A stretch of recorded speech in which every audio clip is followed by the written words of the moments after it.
বুড়ি বৌমা চ্যানেল থেকে স্বাগত।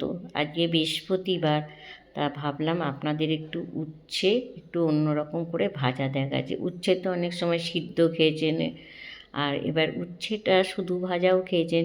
আর উচ্ছেটা না লম্বা লম্বা করে কাটবেন, আর উচ্ছে যতটা নেবেন ততটা পেঁয়াজ নেবেন।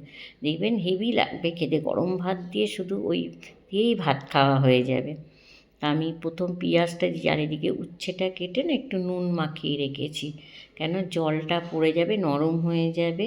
আর পেঁয়াজটা দিয়েই নেড়ে চেড়ে তারপরে উচ্ছেটা দিয়ে দেবো। আর এই ভাজাটা তো মুখে যখন ভালো লাগছে না, গরম ভাতের সঙ্গে এটা খাবেন। উচ্ছে ভাতে তো খুবই ভালো লাগে, কিন্তু এটা খেয়ে দেখবেন শুধু এই দিয়েই শুধু ভাত খাওয়া হয়ে যায়। দেখুন কতটা জল বেরিয়েছে আর দানাগুলো পড়ে গেছে।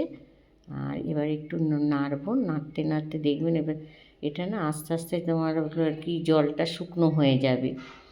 নুন দিয়ে তো দিয়েছি, আবার পরে আবার একটু নুন দেবো, আর চাপা দিয়ে দেবো। চাপা দিলে একদম কমে যাবে, এই দেখুন অনেকটা নরম হয়ে গেছে। আর এটা একটু তেলও লাগে, কিন্তু খেতে দুর্দান্ত লাগে। যাদের জ্বর টর এসছে, মুখে ভালো লাগছে না, আর এই যে হলুদ দিয়ে দেবো,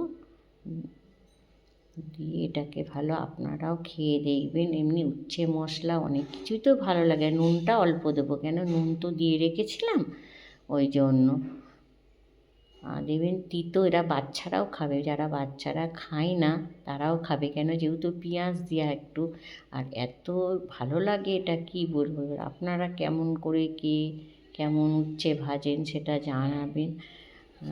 আর এরকম করে যদি না খান, খেয়ে দেখবেন।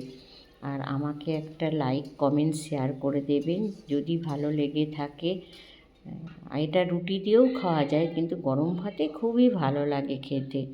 এত সুন্দর লাগে সে বলে বোঝাতে পারবো না।